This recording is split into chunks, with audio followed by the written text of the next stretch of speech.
So hello no ngayon no, this morning no, wag sana natin kalimutan no na magpasalamat tayo doon sa ating Panginoon. Kasi nga nagising tayo sa umagang ito, no? Isa itong biyaya na matatanggap natin mula sa kanya. Isang chance to repent at isang chance na magbalik tayo sa ating Panginoon. Isang pagpapaalala na ang pag-ibig ng Diyos ay nandito sa atin. Isang paalala na ang Diyos ay nagbibless sa atin every time na gumigising tayo sa umaga. Kasi isipin nyo kung paano tayo pinalad. Binigyan tayo ng ating Panginoon ng isang pagkakataon na magbalik sa Kanya sa umagang ito. Maraming mga tao na hindi na nagigising sa umagang ito. So no, dumating ang kamatayan, sorpresang dumating sa kanila, no, na yung iba prepared, yung iba naman not prepared for the Lord's return, no. So tayo na lagi tayong magpapasalamat sa kanya, no, na this morning nagising tayo. Gaya nung unang panahon no, na nagkasakit ako no, parang na-paralyze ako nung time na yun, hindi na makagalaw ang katawan ko. Sinisi ko siya nung time na yun, no, na bakit ganito, na ganyan nangyari sa akin. Tapos bigla ako napanaginipan ko yung time na sinabi niya sa akin no, na every morning na nagigising ka, natatanggap mo ang isang biyaya na mula sa akin. So, yung biyaya pala, yung umaga, kada umaga pala na nagigising ako, isa pala yung biyaya na natanggap ko mula sa Panginoon. At dahil doon, nagsisi ako sa mga kasalanan ko. Kasi nga, kinaawaan niya ako, binigyan niya ako ng chance to repent, no? Binigyan niya pa ako ng chance na magbalik sa kanya, no? So, every morning, so dito ko nakikita na every morning na nagigising tayo dito sa mundong ito, every morning nagigising tayo mula sa ating higaan, magpasalamat tayo sa ating Panginoon. Isa itong blessing, isa itong biyaya, isa itong pagpasalamat na dapat nating gawin para doon sa ating Panginoon. Kasi sa araw-araw, lagi siya nakagabay sa atin. May mga pagkain na binigay niya sa atin, inihanda araw-araw. Every night, bago tayo matulog, every afternoon, or alas 9, alas 12, alas 3, alas 5, gabi, bago matulog, magpasalamat at magpuri sa Panginoon. Lagi natin siyang alalahanin kasi nga sa araw-araw ang Diyos lagi pong kasama natin. Hindi niya tayo pinababayaan. Kung ano man ang may mangyari sa atin, masama man o mabuti, lagi tayong magpapasalamat kasi ang lahat po ay kanyang kalooban. So lagi niyo tatandaan ang nangyayari kay Job, kahit pa sa kabila ng maraming pagsubok na kanyang nadaanan, nawala sa kanya ang lahat. Mga anak niya, mga ari-arian niya, mga hayop niya, kahit asawa niya, bumigay na. No? So, tumalikod na. So, siya nananatili pa rin tapat sa Panginoon. Pinupuri at sinasamba niya pa rin ang Diyos. No? So, lagi natin siyang pasalamatan, purihin, sambahin. Kasi ang buhay dito sa mundong ito ay hindi talaga, kumbaga, temporary. It's temporary. No? So, lagi nating tatandaan no, na may inihanda ang Panginoon doon sa kanyang kaharian, ang ating Panginoon Kristo doon sa kanyang kaharian, para doon sa mga taong nagmamahal at umiibig sa Kanya. So, dito sa mundong ito, maraming distraction na ating haharapin bago natin makamit ang Kanyang mga pangako. No, so dito sa mundong ito, maraming mga preacher, maraming mga vlogger no, na nangangaral sa inyo upang ipaalala sa inyo ang ating Panginoon.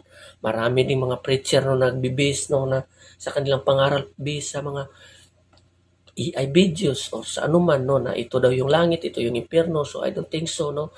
Kung may mangaral sa inyo patungkol sa mga heaven, tapos hell ito, tapos based sa AI, you are believing in Satan. No, so AI is demonic, no. Yung mga AI videos na yan is that is demonic, no, na mga pagpapakita sa inyo ng mga ganyan, that is demonic, no. So basahin nyo na lang po ang Biblia kasi dito tayo nakabase sa Biblia.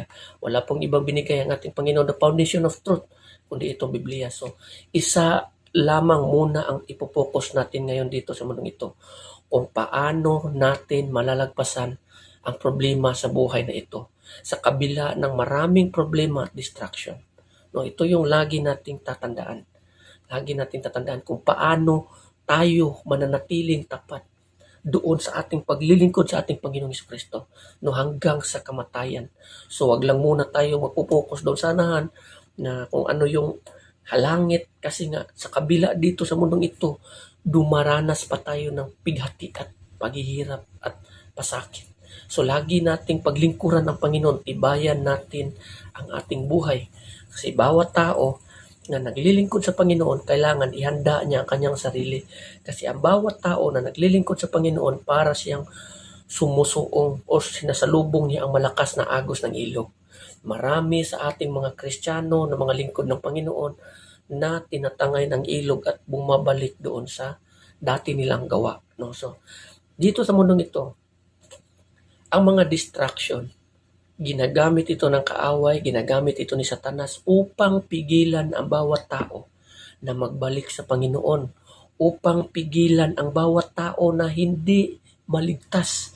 Isa lamang ang goal ni Satanas, to deceive people, upang kanyang wasakin at patayin, no? So doon sa impyerno. So yan ang goal niya. So be careful, marami sa ating mga Kristiyano na nagsasabi na sila ay naglilingkod sa Panginoon, ngunit ang puso malayo sa Diyos. So ito ang lagi nating babatayan. Ang puso natin, yung puso natin, kailangan nandoon pa rin sa Panginoon. Nakapokus, nakadikit sa Kanya. Huwag tayong humihiwalay sa Kanya. Huwag tayong humiwalay sa Kanya. No, pagsikapan natin na mananatili tayong kumakapit sa Kanya. Kasi dito sa mundong ito, maraming distraction, maraming problemang pumipigil sa atin upang hindi tayo makaabot sa kalwalakian ng Diyos. Itong kaaway na ito, hindi tao ang kaaway natin, kundi ang demonyo. Kahit pa sinasabi may mga tao na kumakaaway natin, lagi mong tatandaan, ang tao na yan, hindi niya alam ang kanyang ginagawa. Kinukontrol siya ni Satanas upang ikaw ay wasakin.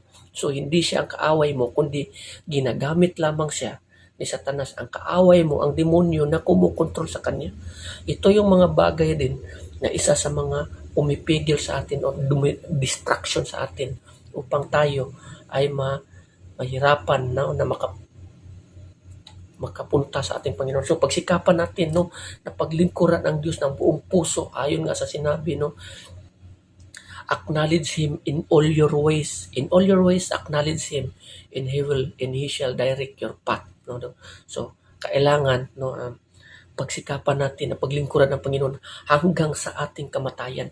Sa kabila ng daming distraction, problema at pagsubok natin kinakaharap, lagi nating tatandaan, walang mapapala kung makamit mo man ang mundong ito, mga bagay na mundong ito, yumaman ka man, dahil darating at darating ang araw na ang bawat tao sa atin mamamatay, haharap sa Panginoon.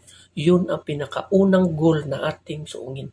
Pinakaunang goal na dapat nating tumbukin kung paano natin paglingkuran ng Panginoon upang tayo ay kalulugdan ng Diyos.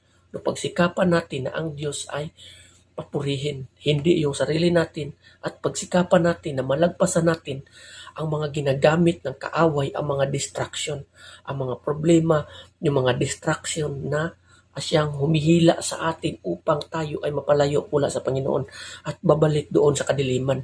Pagsikapan natin na hindi tayo matangay sa agos ng ilog ng distraction na ginagamit ni Satanas upang tayo ay continue na maglakad papunta doon sa ating Panginoong Hesukristo, no, na upang pagdating ng araw matanggap natin yung kanyang mga pangako niya para doon sa mga taong umiibig at nagmamahal sa kanya, no. So hanggang dito na lang yun. God bless everyone.